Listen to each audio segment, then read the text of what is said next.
Our story kicks off in the main character's room on his birthday, complete with some video game posters and a cake on the table. With that, a knife slices into the cake, revealing its creamy, red berry filling.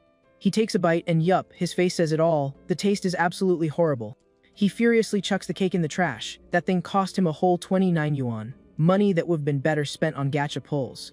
Just then, our MC sees a post on his phone from someone giving thanks for a birthday cake. Staring at the screen, our guy wishes someone actually cared about him for real. He slumps back in his chair, bummed out, thinking it would be nice to get a simple, get well soon when he's sick. Then, he suddenly gets dizzy, collapses from the fever, and bemoans the fact that nobody is around to help him with such a simple wish. All of a sudden, he hears a strange noise, and a panicked man's voice cries out for help. A giant mouth full of sharp teeth appears out of nowhere, and the sheer size of the creature freaks him out. At that moment, a girl with dark hair tied up in a ponytail shows up on the scene. Our main character is suddenly a white-haired young man being attacked by a creature, but a powerful red bolt of lightning strikes the monster. The beast is engulfed in an intense red energy that seems to be disintegrating it bit by bit. A golden staff falls amidst the explosion as the creature's hand begins to vanish. Our young man watches the scene in shock, wondering what in the world just happened. If he just got isekai'd, as a woman's voice calls out, "Jiang." She approaches him on the ground and finishes his name, calling him Shio. With a furious look, she screams the last part of his name, P! And then she just decks him, chewing him out for running around recklessly in an interdimensional space. With that, our guy goes flying across the snow as the girl questions if he has a death wish. Lying on the ground in pain, he pieces it together. His new name is Jiang Xiaopai. It clicks instantly. This is just like those cliché stories. He's been transported to another world.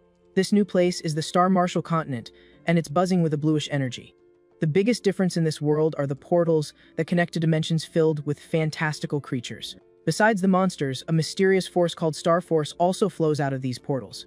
As a result, a few lucky people gain the ability to perceive this power, becoming awakened. Potential of an awakened is measured by the number of star slots they have on their map, and the body he's currently borrowing belongs to Jiang Xiaopi, and awakened with a measly 9 star slots.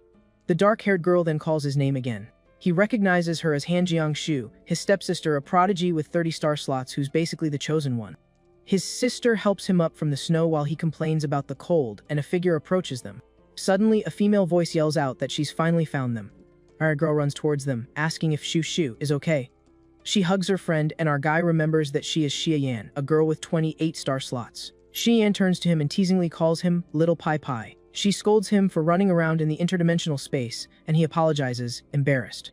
The girl says his sister was extremely worried, and he promises not to do it again. He understands that his sister brought him here to train because the original owner of the body got cocky after awakening.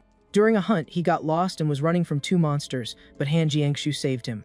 Moment the MC senses something is off and stops dead in his tracks. He then remembers that his sister had only taken out one of the monsters chasing him. Just then, the second white monster appears before the group, and it does not look friendly. Our young man is completely terrified by the creature's surprise appearance. The beast lunges to attack. He yells for everyone to watch out. His sister pulls him to the ground to dodge, landing on top of him and making him blush.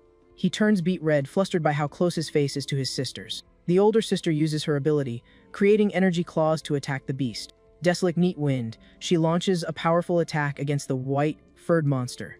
But she yells her friend's name, Xia Yan, asking for help in the battle. The brown-haired girl smiles confidently and says she gets the message. She uses her ability, Burning Flame, and her sword is engulfed in fire. She then swings her enormous flaming sword with all her might toward the creature. The attack lands a direct hit on the snow monster, which screams in pain from the impact. Even so, the fiery blow fails to pierce the creature's thick hide. The force of the impact is so great that it sends the beast flying backward violently. She lands in the snow, a little surprised by the enemy's resistance to her attack. With a smirk, she comments that the monster's hide is pretty thick and high level. The white creature, a snowcullen, glares at the girl with pure rage in its eyes. But she's not intimidated and taunts it, saying it dares to act tough with her. With that, her weapon glows with an intense red energy, showing off its power. With a powerful strike, the brown-haired girl attacks the beast with her weapon, making it bleed. From the force of the blow, the monster collapses to the ground, completely defeated and unable to fight back. The protagonist watches, impressed that the two of them defeated the creature in just 2 hits. Face flushed, he's blown away, thinking this is the power of an awakened. The brown-haired girl lets out a sigh of relief after the intense battle is over. She turns to her friend and celebrates, saying their teamwork was flawless. But she's surprised to see our young man is still in his sister's arms. Jealous, she separates them and tells them to cut it out with the sibling moment. The older sister warns that the smell of blood will attract other monsters and they need to get out of there. He remembers the star beads that are inside the creatures and contain their abilities. He then realizes that the skills used in the fight came from absorbing these beads. The brown-haired girl calls him an academic failure and tells him to come closer. She's going to teach him how to check the creatures so he doesn't tick off his sister by flunking the exam. Holding a blue bead, she explains that no matter the creature, the item is always in the same place. He then asks if it's in the brain, and she confirms, saying that maybe he's not a total lost cause. The brown-haired girl explains that Snowculin's skulls are tough and require sharp tools. She says you have to find the right angle to be able to extract the item. With a grin, she shoves the dagger into the monster's head to pry it open. The blade then pierces the top of the creature's head in search of the star bead. She sticks her hand inside the monster's head, rummaging through the brain matter. But she finds nothing and laments that this Snowculin didn't have a bead. She then hands the dagger to our young man and tells him to practice on the other monster. He thinks to himself he's lived 25 years without ever gutting a fish, and now he has to do this. However, he remembers how dangerous this world is, and that he almost cashed in his chips the moment he arrived. With determination, he gets ready, knowing he won't survive if he can't handle this task. She says neither of the two Snowculins had a star bead. She explains that the beads are rare, and that an Awaken needs both talent and luck to find them. Our young man covers his mouth, feeling sick, but says he understood the lesson. His sister asks if he's okay and notices that he seems to have matured all of a sudden. With a hand on her chin, she wonders if his change in attitude was because of the slap she gave him. His sister calls him He Chow Pi, and he turns to her in the snow with a serious expression. She then hands him a star bead and says it's from a white gold shaman for him to absorb. Our young man is mesmerized by the intense glow of the bluish item in his hands. He thinks that with his 9 slots, he can only have 9 techniques in his entire life. He decides not to waste any time and starts absorbing the energy from the star bead. A large amount of blue energy envelops his body as he raises the orb. Suddenly, he's transported to a strange place and wonders where he is. A screen displays his information, and he questions the internal star map vision. He understands that he is inside his own consciousness and notes that he might have more than one star map. Soon, a detection message appears in front of him as he analyzes the situation. The screen shows that the item has 2 techniques and asks if he wants to merge and absorb them. He's shocked that he can merge 2 techniques into a single star slot. Without hesitating, he accepts the merge, as this is an ability no one else possesses. With his decision, the star bead shatters into several pieces, and its energy is released. His sister asks if he managed to get any new star techniques. Before he can answer, Xiao Yan warns that they've got trouble heading their way. The group tenses up as their friend explains that a hunting squad is coming toward them. Just then, a new uniformed group approaches, and a member reports that the Kulins have already been opened up by another team. Another squad member recalls they passed a decimated Kilin clan and questions if it was the same group. Their captain laments their bad luck since they found no younglings or beads and worries about the head of the family. With a malicious grin, the leader tells his team to continue the search for the shaman younglings. He then says that if they run into the other team, they'll just take their star beads. That the enemy squad moves on after examining the defeated monster. The team walks away, leaving footprints behind in the soft mountain snow. Meanwhile, our group hides behind a tree to avoid being discovered. The protagonist wonders why they're so desperate for the Ghoul Shaman younglings and their beads. Yen explains that Ghoul Shamans are extremely rare compared to common white ghouls. On top of that, she reveals that in a clan of white ghouls, there is, at most, a single shaman. To top it all off, their beads contain healing techniques, which are the rarest of all. He's floored to learn that a shaman bead is worth 200,000, while a common one is worth 500. His sister warns him to be careful not only of creatures but also of humans in the interdimensional space. She reveals that awakened people also have beads, and their star force is more potent than that of the creatures. With that, our young man realizes there's a risk of being attacked by other humans in search of power. Totally bummed out, he understands why they were hiding and can't believe he ended up in such a dangerous place. Just then, his sister gently pats his head and says they need to leave the area. The girl notes that it's getting dark and their star force is low, so they need to head back to base. The group then begins their long trek back through the snow, leaving footprints behind. As they walk through the icy landscape, the snow continues to fall on the trio of awakened. The older sister notices he's quiet and wonders if it's because he didn't manage to get a technique. She then tries to comfort him, telling him not to put so much pressure on himself over it. But with a smile, he explains that he's just shocked by how brutal this world is. They continue walking along the mountainside amidst the relentless snowstorm. Suddenly, something starts to emerge from under the snow in a very mysterious and creepy way. Soon, the face of a white ghoul with sharp teeth bursts out of the snow right in front of them. To the group's horror, an entire horde of white ghouls appears, surrounding them from all sides. The creatures stare down the group with their glowing eyes and expressions of pure rage. With that, the trio braces themselves to fight the horde of monsters that has them surrounded in the snow. Ishian is surprised as she counts 16 white gulls and wonders where so many came from. The older sister finds it strange, as these creatures are usually solitary and don't travel in packs.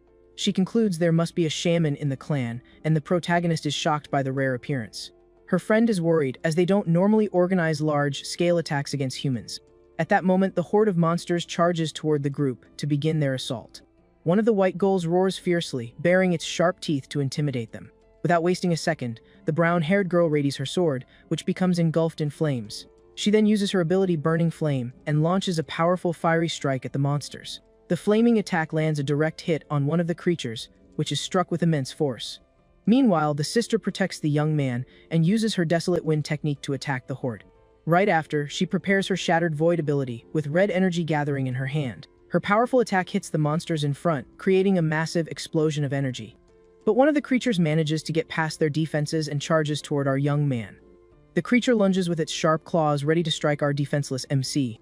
In that moment, the older sister looks at him with a very determined gaze. Without a second thought, she throws herself in front of him to protect him from the deadly blow. The monster's claws then strike her in the back, gravely injuring her in front of everyone. The force of the impact sends them both flying, tumbling down the mountainside. Their friend sees the scene and screams Shushu's name in terror. Our young man lands in the snow with his unconscious sister on top of him, not knowing what to do. He sees her blood staining the snow and is completely shocked by the situation. Lying in the snow, the girl doesn't respond, and the protagonist panics, screaming her name. But then he remembers the new star technique he just got called Blessing. Without hesitating, he uses the ability on his sister, and a warm light envelopes her body. The dark-haired girl wakes up confused and wonders what that strange sensation is. She feels her body become light and float as if she were in an ocean of star force. Her back wound starts to itch as it heals rapidly from the new ability. Her whole body feels warm, as if she were in a very relaxing hot spring. With wide eyes, she is astonished by the sensation in her body. Her face then turns bright red as she says she's feeling super hot all over. With her whole body feeling flushed, she's still lying down making a super weird face because of the healing spell. Our MC is totally confused by her reaction, wondering what the heck is going on. But while he's distracted, some giant creatures start creeping up on them. And just like that, 3 of the creatures lunge at our MC and the girl. The girl's eyes start glowing with a blue energy, and her expression turns dead serious. She quickly gets to her feet, surrounded by a bluish aura. Our MC is just floored, seeing the immense aura of power radiating from the girl. Right after, she summons her star map, which glows with a powerful golden energy. With her hand outstretched, the girl gathers a massive amount of red energy for an attack. Then, a vortex of power shoots out towards one of the white phantoms, scoring a direct hit. The girl remains still with a cold expression after launching her powerful strike against the beast. The ability then explodes with devastating force, wiping out one of the monsters from the horde. A system window pops up, informing him that he's earned 1 skill point for the first takedown. The young man is surprised and wonders what this new skill point thing is all about. Just then, their friend comes running up, relieved to see the other girl is okay. The older girl, with energy gathering in her hand, tells her friend to focus on the enemy. With that, fire energy begins to erupt from her hand. She then launches her explosive flame, landing a direct hit on one of the white monsters. The impact is so strong it sends the creature flying, tumbling through the snow. The sister warns with concern that their power won't last forever, and they need to take out the shaman first. In the middle of the horde, the staff-wielding shaman appears, surrounded by other creatures. Shaman bares its sharp teeth, ready to continue the assault. It begins to use its blessing ability to aid its companions. A bluish aura envelopes one of the injured monsters, and it begins to heal. In just a moment, the creature's body is completely regenerated by the healing magic. RMC realizes the shaman is healing all of them, so he yells for the sister to use her savage wind to launch him into the air. The girl complies, raising her hand to use her wind ability. A powerful gale immediately surrounds the MC's body, launching him skyward. Now airborne, the young man desperately scans the horde of monsters for the shaman. The young man focuses his gaze on his targets down below. He finally spots the shaman and its 2 guards in the snow and shouts that he's found them. Our MC then yells the shaman's location to his sister, 200 meters out. The girl says she got it and plants her feet in the snow, getting ready to run. With a focused expression, the young woman takes off at full speed in the direction the MC pointed out. Our MC doesn't waste any time either and starts running to help with the coordinated attack. Meanwhile, their friend charges through the snow with her sword. The brown-haired girl yells as she launches an attack, a massive aura of fire completely enveloping her. She unleashes her flame ability, creating a wave of fire that travels across the mountain. The powerful flaming attack travels so far that it's even detected by the shaman. The girl reveals herself to be just a decoy to distract them. At that moment, our MC leaps towards the real target, yelling, "I got him!" The shaman stares down the approaching young man with a calm expression, showing no fear. Then the monster and its guards turn and charge furiously to attack the MC. Seeing the creatures charge him, the girls panic and scream the MC's name in desperation. In the air, our MC tries to defend himself from the creature's blow. MC quickly uses an ability called Dispel. His friend is stunned, realizing he used the same technique he absorbed from the shaman. His sister is just as confused, wondering how that could even be possible. She then remembers that the technique he absorbed was clearly a buffing spell, and not a magic, dispelling ability like the one he just used against the monster. With a smirk, our boy taunts the shaman, telling him he shouldn't get too cocky. From behind the shaman, he adds, "Do you really think you were the only one who could pull a bait and switch?" He then finishes off the monster, gaining a point and a new dagger mastery. With that, the shaman's body slumps into the snow as the last guard watches. Our MC stands tall, facing down the last remaining guard to finish the fight. Fuming with rage, the remaining monster bares its teeth and roars, its eyes glowing.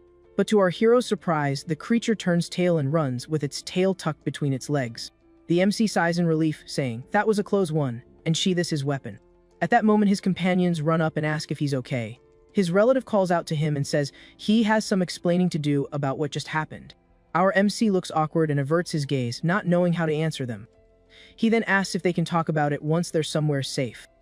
The group starts a campfire to warm up from the cold night. Sitting around the fire, the mood between them seems pretty weird. The young woman says, "So, you got a dual star ability, and one of them is a medic type." Our MC wonders why she's reacting this way, and if she shouldn't be happy about it. The friend asks if he even understands what it means to become a medic type awakened. She explains that those who absorb techniques have a better chance of getting stronger ones, but combat types like her have no affinity for those skills, and she explains that for every 100 awakened, only one is a healer type. Our MC gets excited and asks, "Isn't that a good thing? It makes me super valuable, right?" With a serious look, his relative says he doesn't grasp what that truly means. The girl shows a badge and says the rules require teams of 4, and everyone wants a medic. Because even with just one technique, they determine the team's endurance and survival. With that, our MC is stunned as he finally understands the weight of his new position. The MC notices their concern and says that with his low aptitude, he won't be a target. He says that because he's a rare type, he'll be forced into dangerous missions, and the sister nods in agreement. So she decides he's going to go to school and become a doctor or a hospital, leaving him completely stunned. The MC is baffled. He thought he was on the path to becoming a god, but it turns out his destiny is a 9 to 5 at a clinic. At this, the friend gets annoyed and says the other girl is being way too overprotective of the MC. His sister lowers her head and says she understands what her friend means, but she hesitates. Silence falls on the group as the MC quietly observes his sister. The MC then seems to understand her concern and gets a little nervous about the situation. He changes the subject, saying he's only 16, and the friend agrees that the future is a long way off. The brown-haired girl pulls the other one aside and says they should count their earnings from the hunt. She then tells the MC to get to bed early because training continues the next day. Our MC smiles, happy to feel what it's like to be cared for by someone for the first time. The night passes peacefully on the snowy mountain, but a strange noise suddenly breaks the silence. Suddenly, a mouthful of sharp teeth appears, showing that the danger isn't over. Our MC moves to the front of their camp as his friend calls out to him. The friend warns him not to fight it head-on and to use his head, since he's smarter than the beast. With that, our MC faces off against the enormous white-furred creature, which roars with fury. The girl then promises him a cup of hot tea if he can hold out for 30 seconds. With a determined expression, our MC braces for battle, gripping his weapon tightly. A massive monster roars right in our main character's face. In that moment, the creature lunges forward with its razor-sharp claws. But our hero doesn't flinch and manages to dodge the beast's powerful strike. He then grits his teeth, feeling the force of the impact as a small cut appears on his face. The creature is gigantic and gears up for another attack against the hero. The beast charges again with incredible speed. The MC then uses his arms to block the white monster's crushing blow. Suddenly, a blue energy surges from him as the girls watch the fight from a distance. Meanwhile, the friend asks his sister if she's still salty about him absorbing the pearl. His sister replies that she's worried because the hero only has 9-star slots. Her friend understands the desire to fill those slots with rare skills, but you have to consider the cost. She continues, explaining that for a good while, the most common enemies will be the White Phantoms. And just like the two of them, the MC needs to accept this new star ability in order to fight. A system window then pops up, showing the details of the new technique called Blue Flash. With that, our hero uses his newly acquired skill against the monster. The push from his ability also shoves him back a bit, but he plants his feet firmly on the ground. He remembers absorbing a star pearl from the White Phantom earlier that day, while holding another pearl hidden from the monster in his hand. At that, he decides to check the requirements to upgrade his new skills in the system. Panel explains that the techniques are enhanced with points and other star pearls. He then sees that he still has 2 skill points left to use.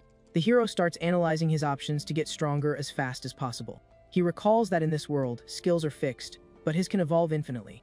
A screen displays his techniques, including the recently acquired Blue Flash and Resistance. The MC calculates that to get from bronze to silver, he needs 10 bronze pearls. Determined to boost his strength, he decides to absorb the pearl's power without hesitation. Then a message confirms the pearl has been absorbed, and his star power has increased. His Blue Flash and Resistance skills have reached the maximum level for the bronze class. With that, both techniques evolve from bronze to silver, massively increasing his power. Back in the battle, the creature roars down at the protagonist. The creature once again lunges with its claws at the hero. Star chart glows intensely behind him. With his eyes glowing blue, the protagonist focuses completely on the battle. His sister then screams, asking if he's lost his mind, and tells him to get out of the monster's way. But the hero just clenches his fist tightly, showing his determination. He charges forward, surrounded by a bluish aura, and strikes the creature with all his might. The protagonist's gaze is locked on the enemy as his energy cuts through the snow. With a powerful blow sends the monster flying, leaving a trail of destruction. Down in the snow, the beast still looks dangerous and glares at the protagonist. Suddenly, one of the girls throws her flaming sword to finish off the creature. Her fire attack comes down with devastating force towards the monster. The creature is finally defeated and collapses, powerless, in the snow. His sister yells his name from a distance, worried. His sister then demands to see the boy's star chart immediately, looking very suspicious. He shows his chart, which now has 2 bright stars lit up in its center. With a smile, he says he can trust the girls and decides to let them in on his secret. He says he knows his power is shocking, but he trusts them because they're on the same side. His friend looks a bit guilty at the revelation and looks away without saying a word. His sister, however, stares at him with a serious expression, seemingly processing the information. To everyone's surprise, she apologizes to our hero with a sad look in her eyes. And she says she also hid something very important from him. The protagonist is completely lost by his sister's sudden apology. She then reveals that the Void Breaker ability was originally left for him by their parents. The hero asks if that's the power that swallows monsters and says she doesn't need to apologize. Furthermore, he states that her talent is much greater, and that he probably couldn't have even absorbed the technique. His sister remarks that in the last 2 days, the boy has absorbed 2 very powerful star pearls. With a sad look, she insists that because it's a gold quality skill, he would have been able to absorb it. The protagonist thinks, she looks so mature, but she's even more conflicted than I was before I was reincarnated. He finishes by saying she's giving him way too much credit. His sister has a surprised expression upon hearing the hero's modest words. The hero then explains that the level of star power limits the quality of skills one can absorb. Secondly, he says that even if he could get the power, he wouldn't be able to use it. The protagonist reveals he's at the lowest rank and that using Blue Flash already drained half of his energy. Because of that, if he used Void Breaker, he'd be powerless, and it would be a total waste. The 2 girls listen to his explanation very carefully and seem to understand his point of view. He understands that the original owner of the body was weak, so she had to become strong to protect him. His sister gets very emotional at the protagonist's understanding and calls his name, her eyes filled with tears. He then starts to brag, saying he's clearly the only brain in the operation, as the girls call him an idiot. Suddenly, his friend grabs him by the collar. She praises him for growing up and asks if the improvement of his star skills has any limits. The protagonist replies that he improves with pearls and training and that he hasn't felt a limit yet, just a lack of power. The girl then realizes that both the skills and the star power need to be trained together. She sighs as she wanted to use her money to directly level up his skills. However, the young woman looks at him with a serious gaze, appearing to have something important to say. His friend warns him that his talent can't be exposed and that at school, he'll need a squad. The protagonist listens intently to the advice and then suggests joining her squad directly. The sudden proposal leaves the 2 girls completely shocked and at a loss for words. He's confused by their reaction and wonders what he said wrong to make them like this. The 2 continue to stare at each other in silence, processing the hero's idea of joining them. Suddenly, his friend has an epiphany and says she had forgotten about one possibility. Later that night, the group prepares to camp in the snow under the starry sky. Holding a warm cup, the young woman says that, just as she mentioned before, his talent is a problem. Around the campfire, the friend explains that with his talent, the hero is destined for greatness. The hero and his sister listen intently to the explanation. The young woman then proposes that the protagonists skip straight to the final year and join their squad. Our hero is completely shocked by the unexpected proposal he just heard. She explains that this way, they can train him at the university, and with him on the team, missions would be safer. The girl guarantees that with their skills, protecting him until graduation won't be a problem. As for the high-quality skill, they can just say it was left to him by his parents. His sister agrees and suggests that they first raise the quality of the blessing skill to the silver level. His wealthy friend says she'll spend 2 million on star pearls to guarantee his technique gets upgraded. The protagonist wonders excitedly if it's possible for him to join the team and if the decision is already made. With a smile on his face, he celebrates that from that day on, he'll be an official member of the squad. But his celebration is cut short when his friend says things aren't that simple. She then reveals the big problem with that plan, saying that their squad is already full. The protagonist is completely stunned by the news and can't understand. The hero yells in disbelief, "Are you kidding me? After all that, your team is already full." The friend then explains that there's a guy on the team who's always chasing after his sister, named Zhao Junwei. The protagonist is totally lost with this new information and doesn't understand a thing that's going on. She describes the guy as having a garbage personality, selfish and super arrogant. During a mission in another dimension, this guy almost caused one of his teammates to lose their life. She explains that both of them had powerful families, and because of their pride, neither of them would back down. In the end, she and the hero's sister were the victims of the conflict, and the team basically fell apart. The young woman says his strength will improve their team composition a bit more. Since he's a rare healer, he'd be qualified to replace one of the problematic members. With a carefree air, the girl reveals that she originally planned to leave the team with Juexu. But the cost of leaving was high, as it would be hard to find 2 other strong teammates at the school. As the snow falls gently, the group's serious conversation continues around the warm campfire. The young woman explains that the team has been training together for 2 years, and with exams coming up, nobody wants to change things. She then makes it clear she's talking about high-level people, not average teams. The friend says that with her and Shuexu being so strong, many weaker players would want to join them. The young woman explains that if they left, they'd have to endure the wrath of their families and the school because of the rankings. His sister confesses that she's been blocking him for a year now and doesn't know how much longer she can keep it up. Firmly, she says that no matter the reason, they can no longer work with that guy. That's why she kept the team together, so the protagonist could make a surprise debut and give the rival the boot. The hero listens to the plan, and his expression turns serious as he understands the huge opportunity that has just appeared. She assures him that she'll handle everything at the school so he can skip straight to the final year without any problems. The flames of the campfire continue to burn as a very important decision is made by the group. The 2 siblings sit in silence, thinking about the proposal, while their friend waits patiently for their answer. The expression on the hero's sister shows that she's quite worried about the pressure he's feeling. She then stands up and tells the protagonist that it's okay and he doesn't need to feel pressured.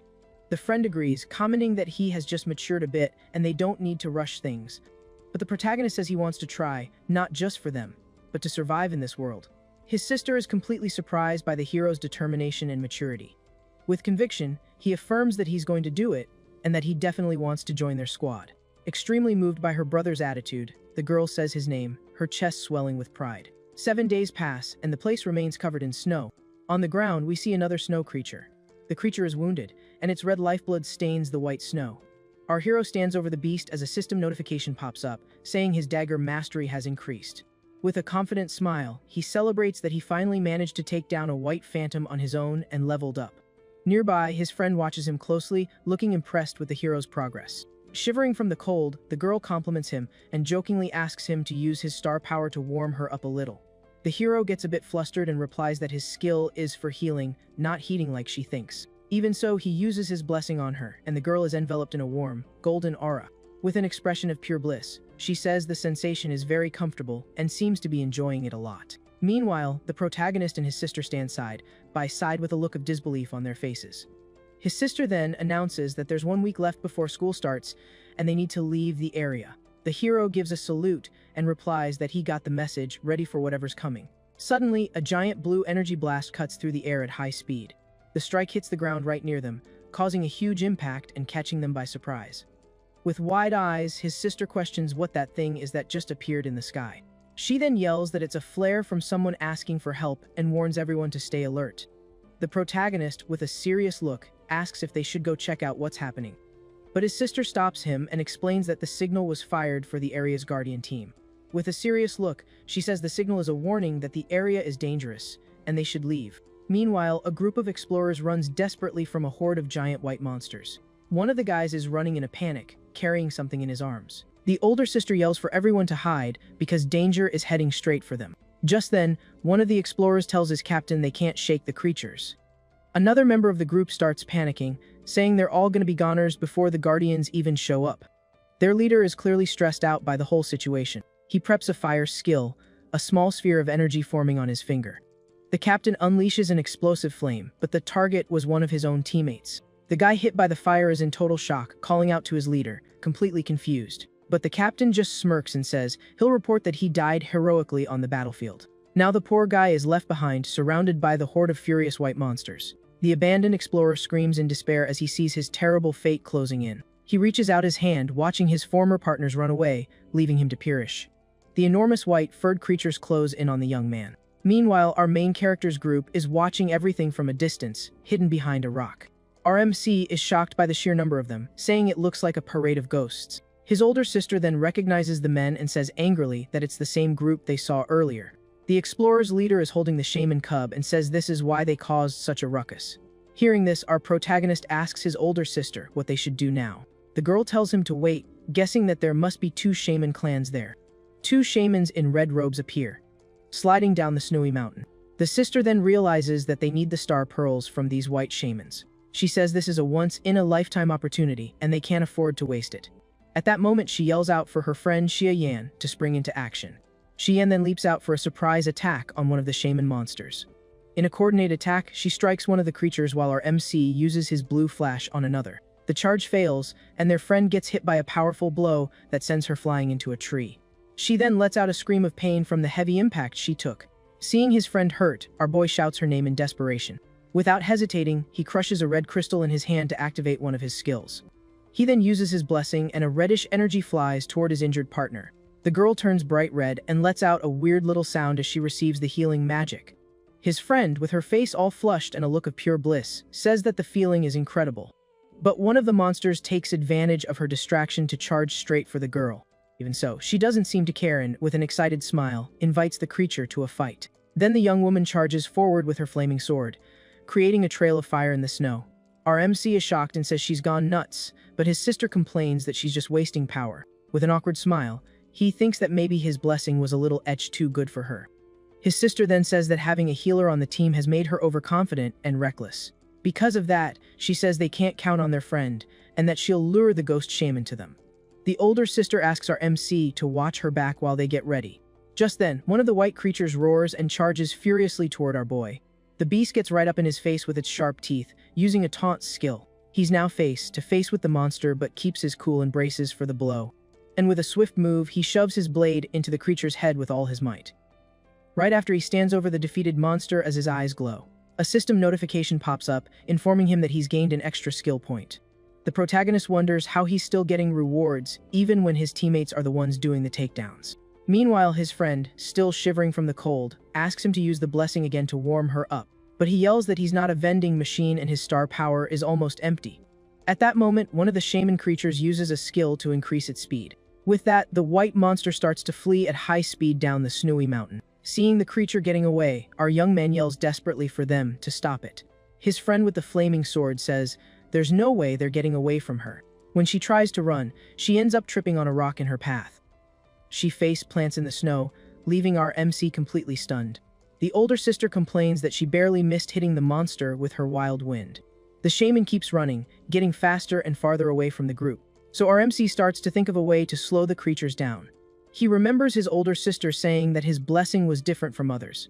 Healing the skill also made people feel incredibly comfortable. He then gets an idea, remembering the weird reaction his friend had when she was healed. With a confident smirk, he thinks that if that's the case, he can totally take advantage of the situation. And so, he decides to use his blessing in a whole new way and launches it at the creature. The monster is hit by the pink energy and gets a surprised look on its face. Then, the beast starts making a weird face and turns all red with little hearts floating around it. The other shaman is completely confused, not understanding its partner's reaction at all. At that moment, the older sister seizes the opening and prepares to attack. Power hits both monsters with a devastating blue and red energy. After the attack, the girl stands there, watching everything with a victorious look in her eyes. Now, the white creatures have calmed down and are just standing still around the group. Their friend, sitting in the snow, sighs in relief and says that was a close one. She then praises the protagonist for being clever and using his blessing like a poison. But the older sister gives her friend a smack on the head for being so reckless. The young woman then apologizes with her hands on her head, promising she won't do it again. Soon after, the sister goes to check the body of the explorer who was left behind. She then confirms that the man is, he's gone for good, as our MC watches the scene. The protagonist's friend shows off a blue star pearl and says they got lucky because both shamans had one. Then our hero braces himself and asks if the guy is really gone because he's going to grab the item. His sister explains that she needs to get the pearl out of his brain or the monsters will take it. Our MC is shocked, thinking that the girls are treating this like they're just going out for ice cream. The older sister then calls for him to get a move on, because the other white ghosts will be back. But as they walk through the snow, they find the bodies of the entire explorer squad. The cold sweat on his face, our MC realizes that every single member of that group was wiped out. Then, the trio comes across the body of that explorer team's captain. At that, he feels sick to his stomach and covers his mouth to keep from throwing up at the terrible sight. The older sister says they brought this on themselves because the shaman cub had a mark on it. Because of that, no matter where they ran, they would have been hunted by the white monsters. She continues, saying that if they had just abandoned the cub, they might have survived. Their friend then complains that they had very few star pearls and asks if they didn't save any. The sister explains that they probably used them all up while running from the white ghosts. Just then, Xiaoyan looks at our MC and asks him to take a look at a human pearl. His sister then asks if he isn't scared, since that pearl came from a human. But our MC says it's no different from a monster's, and that the only difference is that you can't absorb it. Suddenly, a system notification appears right in front of our boy's eye. The screen then says it's detecting something as his eye reflects the purple pearl. This leaves him stunned because they had told him it was impossible to absorb human pearls. The pearl in his hand begins to glow intensely with a powerful, purple energy. A system screen shows a huge list of skills that he can fuse and absorb. With a smile, he thinks that 2 of the combined techniques would be perfect for him. He then turns to the girls, and his sister looks worried about what he's going to say. He then says that he can feel the medical skills in the pearl, and that he might be able to absorb them. Lishan leaves both girls completely shocked and speechless. His sister asks in disbelief if he can really extract techniques from a human pearl. Xiaoyan, also amazed, asks if he only felt the healing skills or the other ones too. But he decides to keep his secret and says he's just more sensitive to medical techniques. He then says that they're a team, and because of that, the pearl should go to Xiaoyan. With a smile, Xiaoyan tells him to just absorb it already, and that if it works, she'll have a great ally. So without wasting any time, he crushes the purple item in his hand, releasing all its energy. With that, a massive explosion of purple power erupts from our young man's body. His eyes glow intensely as he absorbs all the power from the star pearl. The girls watch the scene, totally surprised by the amount of power being released. Xiaoyan is stunned when she realizes he successfully got another dual skill. Back at home, the older sister is putting away the jacket she was wearing. Our MC looks at a picture of their family in a frame on the wall. Soon after, she's looking at another portrait. With a serene look, she tells her parents in the photo that they've finally come home. Holding the picture, she says that our MC has matured and has an incredible and rare talent. He then interrupts the moment and says he's going to his room to unpack his stuff and take a shower. His sister watches him go to his room while she continues to hold the picture frame. Her eyes then fill with an expression of sadness. Looking at the photo, she says that he's destined to be an amazing awakened, just like they were. Outside the room, the sister wonders if she can really protect him. Meanwhile, our hero enters his room and is shocked by the scene. The place is a total disaster, with clothes and leftover food everywhere. He then pinches his nose in disgust as he picks up a super stinky sock from the floor. With that, he gets to work and throws a bunch of trash into a black bag. 3 hours later, his computer desk is now sparkling clean. Even the bookshelf and the empty picture frame are tidy. With a smile on his face, the guy throws himself onto the bed, exhausted but satisfied. But he sits up, remembering he needs to deal with the previous owner's cringy past. At that, our boy hits the power button on his computer to sort it out. On the computer, he finds a video where the previous owner was introducing himself. The guy in the video was bragging, saying he had become an awakened and the future god of this world. Our hero gets some serious secondhand embarrassment hearing the guy say he was literally found in the trash. Then he compliments his mother's name, saying that at least hers was decent. With a blush, he finds out his name came from the family dog that had passed away. Suddenly, someone knocks on his bedroom door, and it startles him. Our young man then turns around, startled by the sudden knock. It was his older sister, standing there in the doorway, wearing pink pajamas. She calls him to come have dinner with her. But the girl is in shock when she sees her brother's room. She asks if he was the one who cleaned it, and he gives her a proud thumbs up. On the kitchen table, a delicious and well-prepared dinner awaits them. With sparkling eyes, he gets excited because he had only been eating instant noodles before this. As she serves the rice, she lets him know that Xia Yan will pick him up tomorrow. The sister explains that it will be 5 days of special training before the military training. Our boy then asks why he can't just train with them, since that would be more effective. But she says he needs to go and stand out so he can get into their squad. The protagonist is completely surprised by this new condition. She then tells him to eat and says that her friend will explain the rest. And before leaving, she reminds him to delete his embarrassing posts, and he gets flustered. During dinner, he serves his older sister some meat. With a huge smile, he thinks about how good it is to have a real family and a real home. After finishing everything, he picks up the stack of dirty dishes to wash them. Our MC then tells his sister to go rest because he'll do the dishes. The girl watches him with a surprised but happy look. We see him at the sink, diligently washing all the dinner dishes. Our hero seems pretty happy as he hums and finishes cleaning up the kitchen. After finishing the job, he hangs up the dish towel, totally satisfied. But then his gaze lands on something in the kitchen that catches his eye. He walks over to the fridge and sees a few family photos stuck to it. He then stands there looking at the old photos with a curious expression. With a smile, he notices a picture of his younger sister and thinks she's really cute. He also comments that his parents seemed like really cool and stylish people. At that, he remembers that the body's previous owner's parents disappeared in another world. Suddenly, someone comes up from behind him and surprises him. Xia Yan appears, all excited, and hugs our hero, saying she's here to take him. As they walk away, our MC complains for the girl to stop being so close to him. He keeps grumbling that she's only a little bit older as they arrive at a door. Inside the apartment, a mysterious man in a trench coat is watching the street from the window. He then peeks through the curtain with a very suspicious look. It turns out he was watching the protagonist and his friend as they were leaving. They then arrive at a super modern building that seems to be Xia Yan's house. The girl then presses a button to ring the doorbell.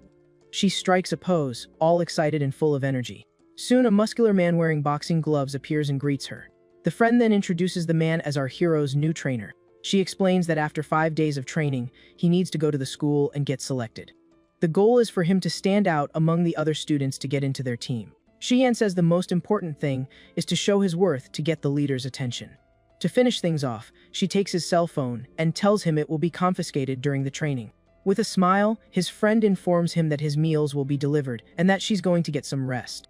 Meanwhile, the young woman takes the opportunity to have a relaxing bath. Getting out of the bath, she wraps herself in a white towel, looking very refreshed. She then dries her hair with the towel, still with a happy expression on her face. Leaves the bathroom, she notices our MC's phone that was put away there. With that, a rather mischievous idea pops into her head. With a very sly smile, she starts humming to herself as she thinks about what she's going to do. Meanwhile, the hero's friend is at the gym, training hard and laying into a punching bag. She lands a powerful hit on the bag, showing off her dedication. The girl just doesn't let up. A little while later, she stops training and starts taking off her gloves. Wiping away the sweat, she figures the MC must be training hard too. But his training is a little different, featuring a nutritious meal cooked by Xian. He eats with a look of disgust, thinking he's practically risking his life just to make the team. Just then, a muscular man watches him from a distance. The trainer thinks about how the kid wakes up at 4 in the morning and trains his tail off until 9 at night. And without any slack, he always crushes his daily tasks, giving it his absolute all. The instructor thinks anyone else would go nuts with this kind of intense training. He's never seen a kid this tough. We see the luxurious home of Shine's family. Inside, the girl's father looks completely floored by the news he just got. His wife asks him why he's so worked up. Her father reveals that the girl brought a boy home with her 4 days ago. The mother gets all excited, asking if her daughter is in love. He then says she already knows him and reveals it's the MC from the Han family. Hearing the young man's name, the woman is in total shock. She starts yelling that she's against this relationship, and her husband says he doesn't agree with it either. Cheyenne's father then shows her his phone so she can see the situation with her own eyes. On the screen, there's a super cringy post from the boy, gushing about their daughter every single day. We cut back to the gym, where you can hear the sounds of fists meeting flesh. Our boy is in the middle of a session. He's landing a flurry of blows on the instructor. The muscular man tells the kid to be faster. Our boy decides to put more power into his next strike. He throws a powerful punch at the instructor, who has his guard up. Even blocking the hit, he feels the impact, which sends him sliding back. After the impact, he sizes up our boy. The trainer is impressed with the punch and praises him, saying he did great. The protagonist then grins, satisfied with his performance. They stare each other down. Our boy thinks to himself that he finally managed to get past the trainer's defense without using his powers. The man then grabs the boy and tells him he needs to keep that drive to succeed. Just then, the housekeeper shows up, interrupting the training. She was with a man in a suit who was peeking from behind the wall. This man is Shine's father, who is glaring at the protagonist with a serious look. The boy recognizes the guy instantly. Now we see what happened 10 minutes earlier, with the woman going to answer the door. Opened it, she came face to face with the girl's father. He then asks where his daughter is. The housekeeper says she's fine. The man is relieved to hear his daughter is okay and asks if anything has changed. The housekeeper gets a bit nervous when he asks if anything's different. She reveals that the young man arrived 4 days ago. Shine's father starts to panic after the old woman reveals something to him. He can't believe his daughter locked his friend's son in the basement of their house.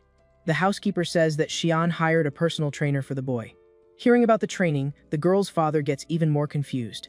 The housekeeper then invites the man to come downstairs and see it with his own eyes. He agrees to go down and check out the situation. And when he gets there, he's surprised to see that the boy really is training. The protagonist turns around and recognizes Shine's father. The man says he's happy the boy still remembers him after 10 years. With an awkward smile, the boy says he doesn't need to worry. He thinks that with the original owner's personality, he's lucky he wasn't kicked out on the spot. The muscular man gets excited and says the sunset is perfect for a barbecue. He then tells the housekeeper that he's heading out to eat. The protagonist's eyes light up at the word, barbecue.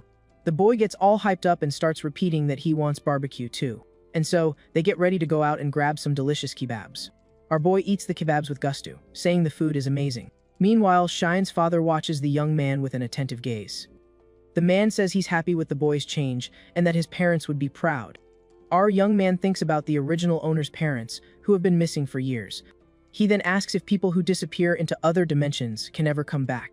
The girl's father replies that nobody knows, as the portals are still a mystery. He reveals that the Pioneer Legion, where the boy's parents were, explores these dimensions. And with that, we see the group of explorers who are the protagonist's parents and their team. In this world, new dimensional portals appear right in the middle of cities. To investigate these places, an organization called the Pioneer Legion was created. They are always the first ones to enter the portals to assess the dangers of the new location. Their mission is to see if the materials and creatures there can help humanity. They also need to check if the monsters are too dangerous or if the place is impossible to live in. And based on that, they decide if the new world can be explored or if it needs to be destroyed. Pioneers make huge sacrifices so that others can use these portals. He then reveals that this legion is the most dangerous team, and the boy's parents were part of it. With this, he hopes the boy will work harder in the future to honor his parents. Our young man then asks which dimension his parents disappeared into. Shine's father is a bit taken aback by the direct question. He says the boy can't go there now, but he can reveal the name of the place. And the name of this dangerous place is the Dragon's Nest. The man says he needs to get stronger to one day go there and get some answers for his parents. Fist, our boy shows that he's determined to do exactly that. Our boy repeats the name of the place where his parents vanished to himself. Seeing the boy's reaction, the man becomes thoughtful. To change the subject, he asks when the young man is going back to school, and he replies that Xian will take him. The older man then says that his daughter is being very strict with the training. Our boy immediately defends her, saying he was the one who asked for a tougher workout. The man is surprised because he barely mentioned his daughter, and the boy already jumped to her defense. He gets the completely wrong idea and says the young man should focus on his studies before thinking about dating. Our protagonist is totally confused, not getting what the older man means by that. Our boy asks what kind of romance he's even talking about. The man gets annoyed and accuses him of posting on a blog about his love for Xian for 4 days straight. And with a smile on his face, our boy admits that he is, in fact, the love-struck blogger. However, he quickly reveals that the girl confiscated his phone on the very first day of training. And so, we arrive at the 5th day of our protagonist's training. Sitting in a lotus position, he activates his Starlight Power Boost skill. The system announces that he's at level 4, and that every 5 levels there's a power bottleneck. The trainer says the plan is complete, and that he needs to head to his next client, so he says his goodbyes. Suddenly, the protagonist turns around, surprised, and shouts a woman's name. Just then, a young woman with purple hair and a blue coat appears in front of him. The young man asks if she's already back from the snowfield, and the woman confirms she is. With that, she tosses a bag at him, and he quickly asks what's inside. The woman reveals that they are white phantom starlight beads. Arjun opens the bag, totally excited. He's shocked and wonders if she defeated every single phantom in the snowfield. The woman asks if that's not enough and says she can get more if he needs them. Our boy is speechless and blushing completely at her kindness. Our hero then realizes the truth behind his friend's actions. He understands that she went to the snowfield just to get the starlight beads for him. At this, the boy gets super emotional over her kindness. Without a second thought, he gives her a big hug, catching her by surprise. With a smile on his face, he thanks her for everything she's done for him. She then gives him a little pat on the back, accepting his thanks. The woman then says he's a silly boy and that he never needs to thank her. She hugs him back, making the moment even sweeter. But with a serious look, she asks him to explain the blog posts. She shows him her phone with several photos of him and Xian together. Seeing that, our protagonist starts breaking out in a cold sweat. He yells that the photos are fake and that he wasn't the one who posted them. The boy accuses Xian of making the posts to stir up trouble between them. His friend then sighs and says she figured as much. She then tells him to use the beads to see if he can level up. The system shows that his skills are at bronze level 4, needing 6 more points. He remembers that he reached level 4 by taking 2 beads from a fallen hunter and 2 from monsters. So, our young man takes one of the starlight beads from the bag, which glows brightly in his hand. With a determined look, he crushes the starlight bead to absorb all its power. He then absorbs 4 beads at once and uses 2 skill points to level up. The system announces that he's reached level 10 and his skills have ranked up from bronze to silver. Suddenly, Xian asks how his progress is going, but he just glares at her angrily. However, a mischievous grin spreads across his face as he gets an idea for revenge. He then raises his hand and says he's going to use his new blessing skill on her. At that, the girl is enveloped in a faint pink aura.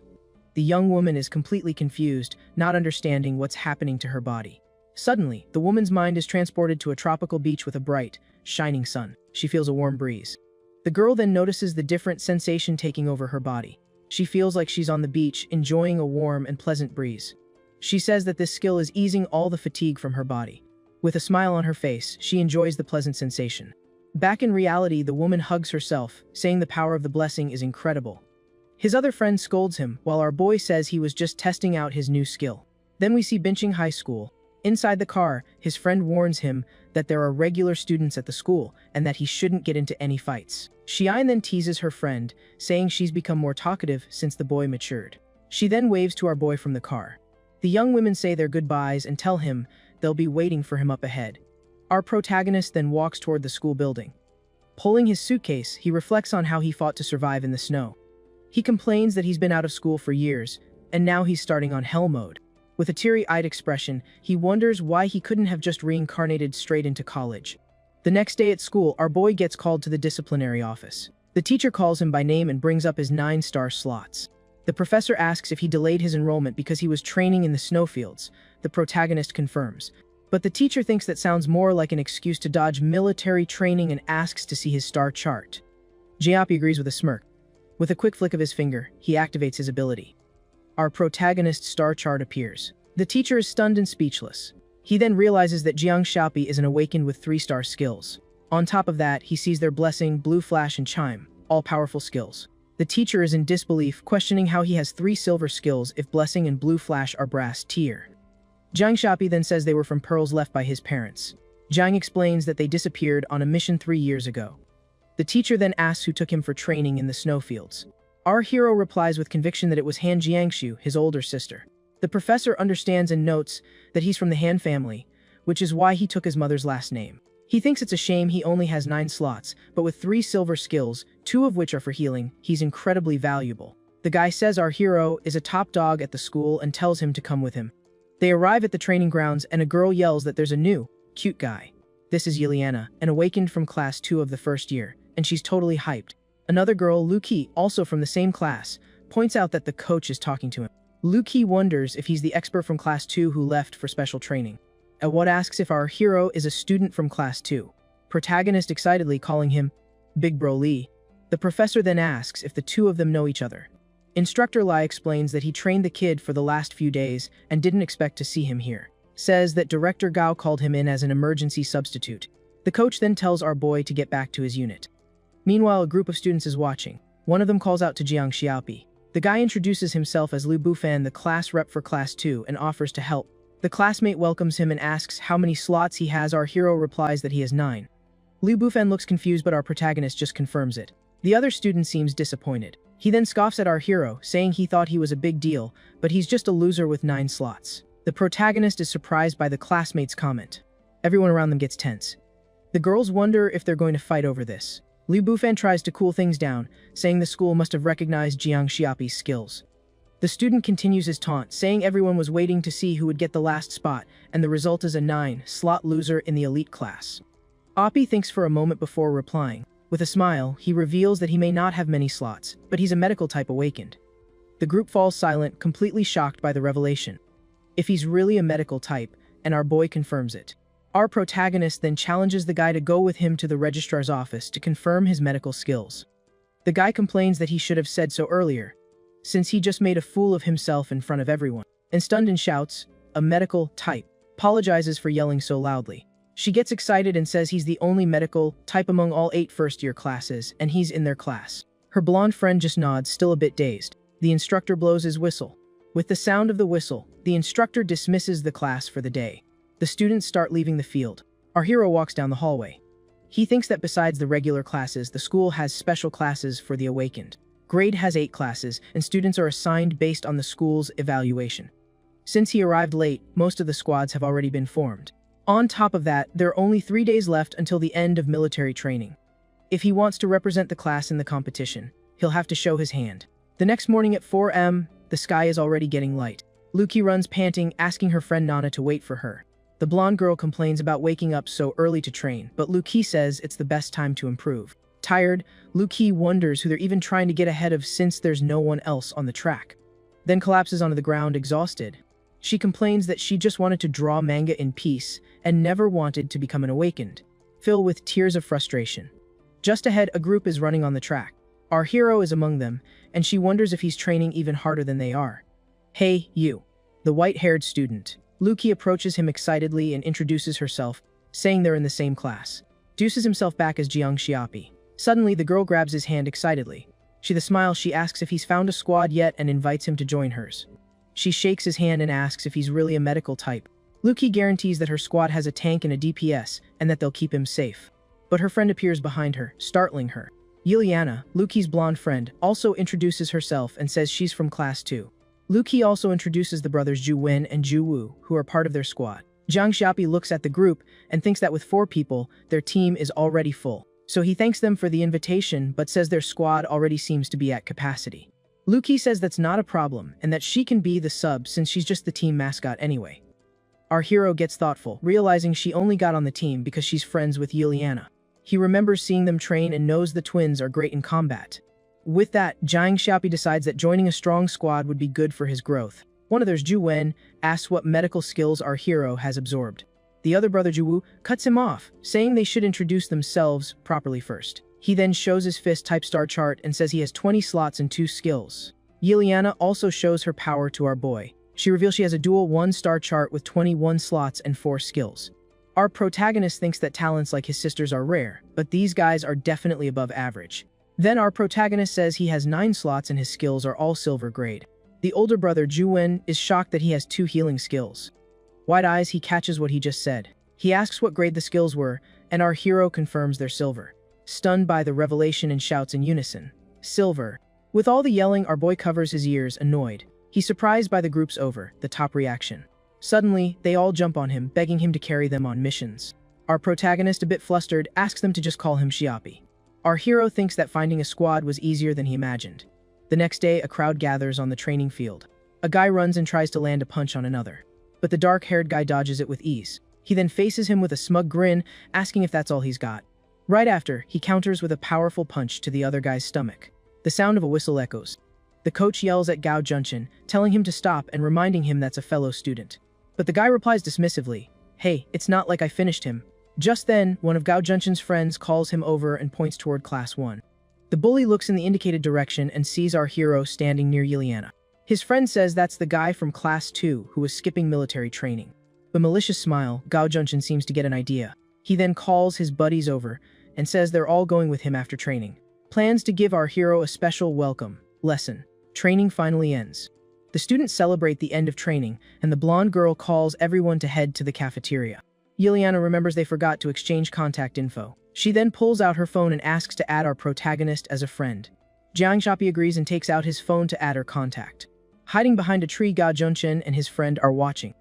The bully's friend gets nervous and warns that they're about to hold hands, but Zhao Junchen doesn't believe it. He says they'll wait for the protagonist to be alone in the cafeteria to make their move. Over at the cafeteria, the staff tells our hero his meal card hasn't been activated. The girls quickly offer their cards to pay for his meal. Our protagonist thanks them but says he'll sort out the card issue later. The protagonist's friend tells her sister to look at the protagonist. Yan, our hero's sister's friend, comments that our boy has made some friends. Sister Han Jiangxu watches without saying a word. Jiang Xiaopi sits down to eat with his new friends. Xia Yan, seeing Lu Qi getting close, asks the prota's sister if she thinks the protagonist is getting a crush too early. With a cold gaze, Han Jiangxu says to leave him be. Yan is surprised by her calm reaction to the situation. The older sister explains that Jiang Xiaopi used to be rebellious. But ever since she knocked some sense into him once, he's changed completely. She concludes that making friends his own age is good for him. In despair, Xia Yan laments that she's turning into a worrywart mom. Our protagonist is looking at his phone as he leaves the cafeteria. He's thinking about telling his sister he found a squad when someone calls his name. Yapi turns around, confused. It's Gao Junchen with his friends inviting him for a walk. Our hero tenses up, realizing the group's intention. They then grab his arm, forcing him to go with them. The protagonist thinks he never got bullied before, because he was basically invisible. He's then shoved into a dark room. Gao Junchen glares at him and calls him by his name. The bully accuses him of getting close to the girl he has his eye on. Our hero then asks who they are. The guy draws his sword. He stomps his foot hard on the ground. Then he introduces himself as Gao Junchen, the top dog of Class 1. Jiachen says angrily that he dares to go after the girl he likes. With that, he decides to teach our protagonist a lesson and lunges at him. Our hero dodges the blow, which narrowly misses him. Jiang Xiaopi then thinks that the name Gao Junchen sounds very familiar. The protagonist dodges another strike. He then remembers that Gao Junchen and Gao Junwei must be from the same family. Our hero gets serious and wonders if the guy is trying to take him out for good. Just smirks, gripping his weapon tighter. The guy boasts about his family's power and says he could cripple our boy without any consequences. He gives a confident smile. Our hero says they're breaking school rules. Zhao Junchen replies that it's just a little practice. The bully's friends surround our boy to intimidate him. Jiang Xiaopi then reveals that he's a medical type awakened. The bully's sidekick starts laughing, not believing what he just heard.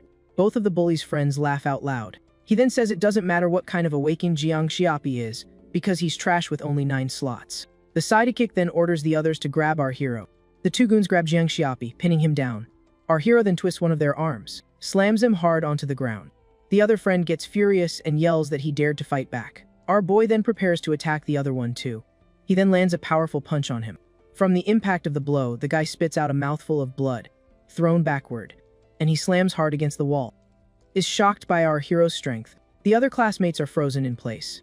Our protagonist then glares at the bullies. Jiang Xiaopi then uses his blue flash and lands a powerful kick on the bully. He follows up with a direct punch to another guy's jaw. Gets furious and yells that our hero is too bold. Stares him down. He then activates his blessing skill to affect Gao Junchen. Then drops his sword. Is frozen in place. What is this feeling? As he blushes all over, the bully breaks into a cold sweat, not understanding what's happening. With that, our protagonist appears behind him with a terrifying smile. Jiapi lands a solid punch right in Gao Junchen's face. He says the guy thinks he's hot stuff because of his power and status, but that doesn't give him the right to be a tyrant, and unleashes a flurry of blows on him while he's on the ground. Gao Junchen begs him to stop and says he's going to tell his brother.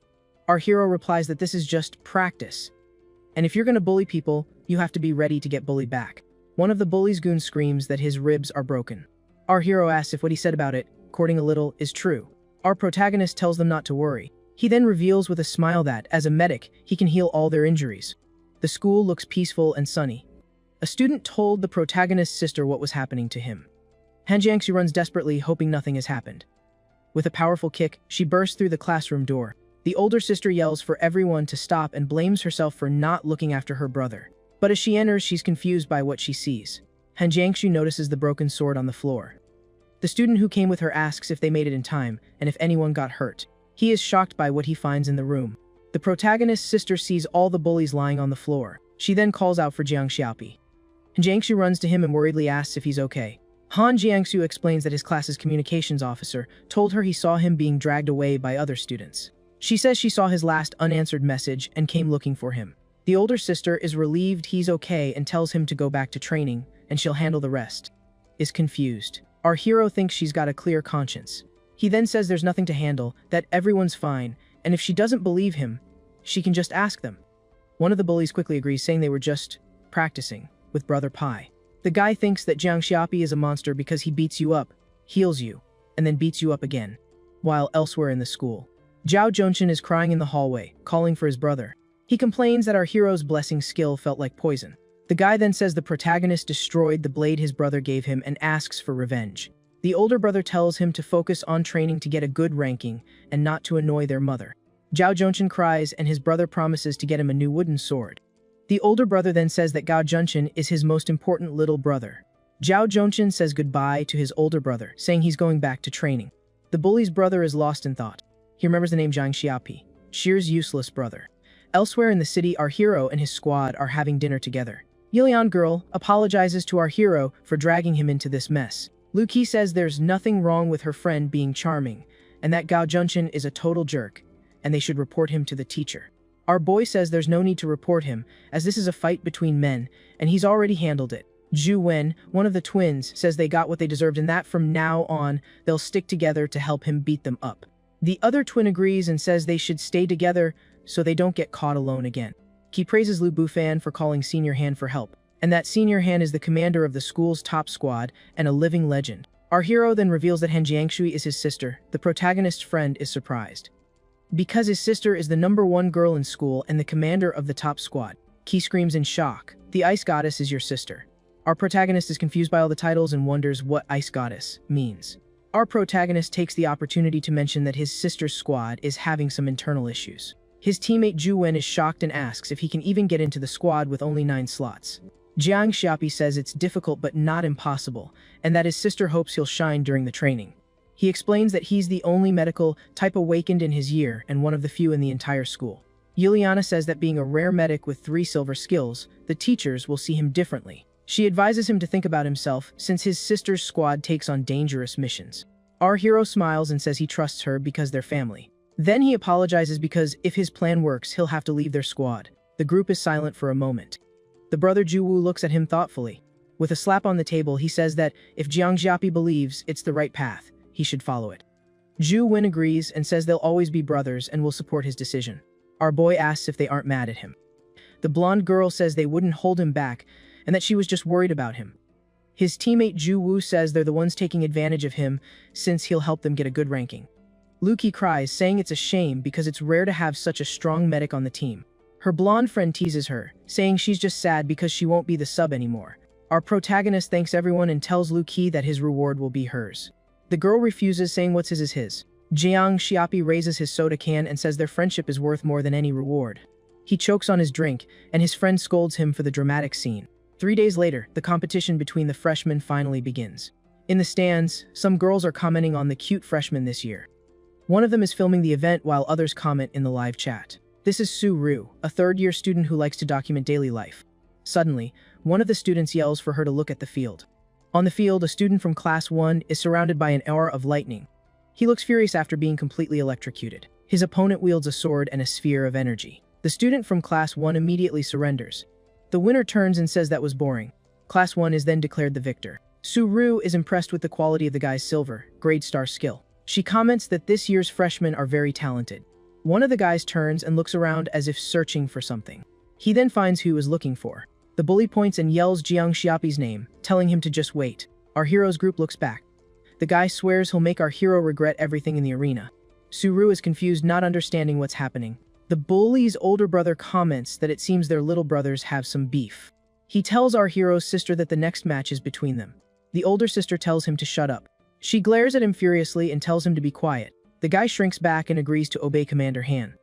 He says he's just worried about her brother, but if she doesn't want to hear it, he'll shut up. Suddenly, the sister's friend places a hand on the guy's shoulder. She says, "Excuse me," and passes by them. She approaches the proto-sister and asks if the first-year finals have started and where Jiang Xiaopi is. Xian says that after their match will be the third-year final. Su Ru holds up her phone to record. She remembers the name Jiang Xiaopi, the guy from the Class 2 team. She thinks about his performance in the previous fights. In the previous matches, our boy did nothing. He just stood there while the others won for him. So our protagonist and his team won easily. Su Ru thinks he was just getting carried by the twin brothers. One of the twins says that after the match, they can vote to kick his team out. Luki is worried about our hero since he already beat up Gao Junshin. The blonde then grabs a water bottle. Yiliana says they only know our hero has the blessing skill, but don't know his true power. She takes a sip of water and says they're going to catch them by surprise. Zhu Wen comments that Gao Junshin has considerable strength and probably underestimated our boy last time. Our protagonist warns that their team's assassin is agile and dangerous for Yiliana, but he trusts Yiliana's firepower, which can wipe out enemies with a single blast. Blonde explains that explosive flame is slow to charge and easy to dodge, plus it can hit allies. Our hero says if they can immobilize them, hitting them will be easy. He then explains the plan. Yiliana will start charging explosive flame, and he'll use health boost on the first one who charges in. The instructor announces that it's Class 2's turn, so they head to the arena again. In the stands, the crowd gets excited for the next fight. The announcer calls the next match between Class 1 and Class 2. With everyone ready, the announcer asks the participants to enter the stage. Some students watch the competition intently from the upper level. One of the instructors also looks on apprehensively. One of the instructors asks if our boy is the only medical type awakened among the freshmen this year. He asks about our hero's star chart. The professor explains that it's spoon-shaped and that the boy already had medical skills before entering the school. He reveals that the boy's last name is Jiang because he took his mother's, and he is Han Jiangshu's brother. The director is shocked to learn he's from the Han family of the Pioneer Corps. He smiles and says the Han family has produced another great heir with incredible potential. The professor with glasses comments that the boy is the opposite of his sister. He explains that Han Jiangshu is a genius with 56 star slots, and our protagonist only has 9. The director is disappointed and yells, "Only 9-star Sly." Behind the scenes, two instructors are in a heated argument, accusing each other of trying to poach the prodigy student using dirty tricks. Meanwhile, on the court, the tension rises as a teacher points to the center, where the students are gearing up for the showdown that will decide everything. The atmosphere in the gym heats up as our hero's team faces off against their opponents, ready to prove their worth in a supervised training duel. With steady steps, Jiangxiu leads his team into the arena, flanked by Xia Yan and their new teammate, exuding a confidence that intimidates their rivals. Before the fight starts, Jiangxiu whispers a bold plan to his friend, ordering her to use 2 shots of her explosive flame right off the bat. The blonde is hesitant, thinking it could seriously injure their opponents, but he coldly insists this is a real duel, not just a simple practice match. With a calculating look, our hero explains that the overwhelming power of the attacks will force the referee to intervene, securing an instant win for their team. He even adds a mischievous smile, reminding her that the school has healers on standby, so there's no reason to hold back. Even though she's nervous and breaking into a cold sweat from the pressure, Xia Yan agrees to the aggressive strategy, placing her full trust in her new strategist's leadership. Walking side by side, our hero predicts that the arrogant Gao Junshin will be the first one to charge at them, falling right into their prepared trap. Curious about his certainty, the girl asks how he can possibly know exactly what the enemy will do before the fight even begins. At that moment, he gently places a hand on her shoulder. The sudden closeness and the touch make Xia Yan blush as he leans in to whisper. Jiang Xiao states that he knows his rival's impulsive nature, knowing he won't be able to control himself. The enemy furiously screams our hero's name. And just like that, the referee's whistle blows, signaling the start of the battle. The red flag is waved forcefully, and the ref gives the signal for the long-awaited combat to begin. Without wasting a single second, Jachin draws his blade and goes on the offensive. He's not messing around and unleashes his star map, yelling that he's going to wipe the floor with all of them. In the stands, the crowd's jaws drop, shocked that he revealed his full power right from the start. The students explain that for a physical fighter to do that, it means he's taking the fight incredibly seriously. With his body cloaked in blue lightning, the rival charges like a demon toward our hero's team. The protagonist's squad holds their formation. Xia Yan takes a deep breath, and her eyes begin to glow with an intense golden hue, completely focused on her target. She summons her twin 1-star map and starts channeling magic. Seen from above, the opponent runs in a straight line down the middle of the court, blinded by fury and falling right into the trap. The team's tank furrows his brow and measures the distance, muttering that he just needs to wait for him to get a little closer. Gao's speed is insane, leaving trails of light as he closes the distance. At that exact moment, his teammate spots the opening and yells that it's time to act. The protagonist then extends his hand into the air and casts his famous blessing, a pink light that flies straight toward his adversary. The rival is caught completely off guard by the energy enveloping his body, leaving him paralyzed and clueless as to what just happened. The opponent feels his heart race and his legs tremble, instantly recognizing the bizarre effect of our protagonist's healing. Seeing the rival frozen in place, the team's tank seizes the opportunity and roars for his teammate to unleash the main attack right now. doesn't hesitate for a second and, with a determined look, announces that the magic condensation is complete and ready to fire. Without mercy, she unleashes pillars of explosive flames that tear through the air, coming straight down on the stunned swordsman's head. The enemy snaps out of the trance, cursing loudly, furious that he fell right into the rookie's trap. But there's no time to do anything, and the explosion of light and fire completely engulfs him, shaking the entire gym with its impact. As the dust settles, the girl with pigtails gets tense, stammering as she tries to see if the blow really landed a direct hit. Suddenly, her face goes pale and a cold sweat runs down her back as her instincts scream that something very dangerous is approaching. A silver dagger appears out of nowhere, slicing through the air, aiming for a vital point in a silent, stealthy attack. The other team's assassin used the confusion from the explosion to sneak around and pop up right behind our mage. In the reflection of her eyes, we see her desperation as she notices the enemy closing in, blade ready to take her out of the game. An old, painful memory flashes through the girl's mind, where she's holding heavy buckets, trying to stand firm. A strict instructor yells at a young Yan, telling her that mages need to be tough and know how to protect themselves. With tears in her eyes, the little girl agrees and promises to hold them back so she never becomes a burden to her allies. Back in the present, the assassin is targeting the head of our distracted fire mage. The protagonist senses the imminent danger and yells desperately to warn his friend before the worst can happen. The rogue then snaps back to reality. Thanks to her training, the blonde's reflexes are sharp, and she grips the handle of her weapon with all her might to react. In a desperate move, Yan uses her flaming staff to block the blow, creating a thunderous impact in the arena. Looks on, completely stunned. The audience and his friends are in shock, not quite understanding what just happened in that insane exchange. Suddenly, the attacker retreats, feeling a strange chill run through her entire body, leaving her dizzy in the middle of the fight. Seeing this, our hero cracks a sly grin and praises his friend's quick thinking for buying him time to act. Because in that brief moment, he had reached out and launched his sneaky healing ability straight at the unsuspecting enemy. The so-called blessing hits the assassin dead on, causing her to tremble and groan uncontrollably as a pink light surrounds her. Now the opponent is completely flushed and panting, struggling to stay on her feet against this bizarre healing sensation. Our protagonist doesn't waste any time and yells for his partner to seize the chance and unleash 2 fire explosions. Yan hears the command, and her eyes burn with determination as she prepares the finishing blow for her enemy. The rogue's eyes widen in panic as she sees the imminent attack, unable to move because of the toxic healing. Without a shred of pity, the mage nails her opponent, releasing a blast of violent flames at point-blank range. The impact is brutal, creating a golden explosion that rocks the arena and sends everything nearby flying. Seeing the severity of the damage, the referee immediately raises the red flag to end that student's participation in the match. When the smoke clears, we see the girl collapsed on the ground, completely out of commission and eliminated from the competition. The crowd goes wild seeing a mage fight in close combat and are shocked to realize that Jiang Xiao is actually a healer. The students discuss in disbelief how he healed the enemy to mess with her, calling the duo toxic and OP. But a red-haired girl watches everything with suspicion, finding the physical reaction of those who receive our hero's healing very strange. Back on the battlefield, the other members of the team stand their ground, unwilling to go down without a fight. The 2 remaining teammates charge forward, shouting that they won't let the blonde mage steal the whole show. They then sprint toward the remaining enemies. They land a series of precise hits on one of the opponents. And then there was one. The opposing team's leader watches his teammate go flying and scowls, realizing he's now alone against the dangerous duo. With his ego bruised, he bellows, demanding that our hero stop using that nasty healing and fight like a man without his dirty tricks. But Jiang Xiao isn't the least bit intimidated and appears in front of him in the blink of an eye. The healer accepts the challenge to not use magic and smirks, reminding his opponent that they've had a physical disagreement before. At that moment, the bully's face turns pale as the memory of the beatdown he got in the storage room comes flooding back to haunt him. Then our boy starts giving the guy a massage, with a few slaps. He gets all kinds of free massages, to the face, to the stomach. Is such a great masseur, he even uses his leg.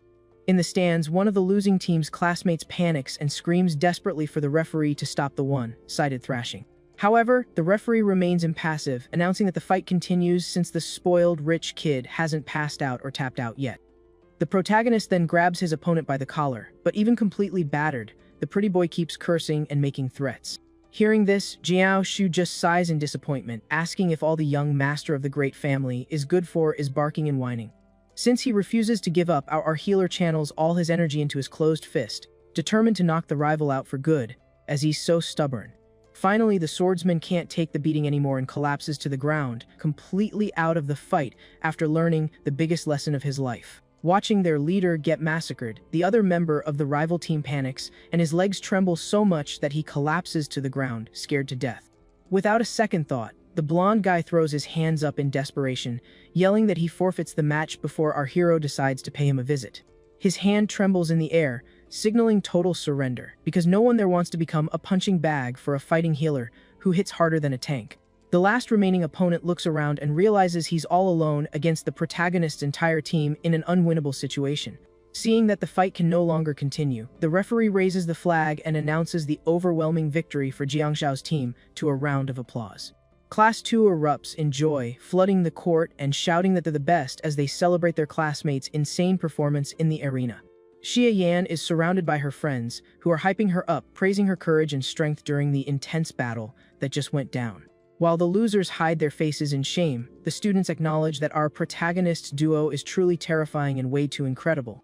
Upstairs, the teachers observe everything intently, commenting that the rookies' performance was far above what was expected for their level. The teacher in the black uniform frowns, noting that Jiang Xiu used personal grudges in his strategy, and that his healing ability is very odd. The other teacher adjusts his glasses and reveals that the boy's blessing is silver quality and has a mutant effect that causes those bizarre symptoms in the target. He admits with surprise that mutations in star abilities are extremely rare and that this is the first time he's ever seen something like it happen right in front of him. The other one puts a hand on his chin, thoughtfully trying to process how a student with supposedly low talent managed to acquire such a rare skill. Then they mention that the boy's parents were legends, which would explain his strength, but it's still a mystery how he absorbed such a power with his low aptitude. Our hero smiles sarcastically and comments to his teammates that one man's loss is another man's gain, making light of the tense situation. Suddenly, heavy footsteps echo on the wooden floor, indicating that someone who isn't very happy is coming to have a word with the winning group. The brother of the losing team's leader approaches the protagonist. The loser's brother points furiously at the medics carrying his unconscious brother away and accuses our boy of using excessive and cruel force. But Jiang Xiu couldn't care less and starts cleaning his ear, asking with a bored tone if the Hothead suddenly became the match referee. The rival freezes, not understanding, so the protagonist adds that he's not a ref, but actually a professional psychic. With a provocative smirk on his face, he asks if the bully wants him to read his fortune right there in front of everyone. Then our hero points a finger in the guy's face and questions who exactly he thinks he is to come demanding anything from him. That was the last straw, and the opponent becomes enraged, charging a ball of energy in his hand, ready to attack right there on the court. But before the fight can start, the instructor appears, blowing her whistle loudly and ordering everyone back to their sides immediately. No funny business. The aggressor knows he can't disobey a direct order, so he huffs in anger and turns to leave, swallowing his pride. Before leaving, he warns that he'll be waiting for our healer in the afternoon tournament to settle the score for real. The scene cuts to the cafeteria, where we see a tray piled high with delicious food, because after all that drama, you can't fight on an empty stomach. Our protagonist devours everything like it's his last meal on Earth, stuffing his cheeks like a hungry squirrel.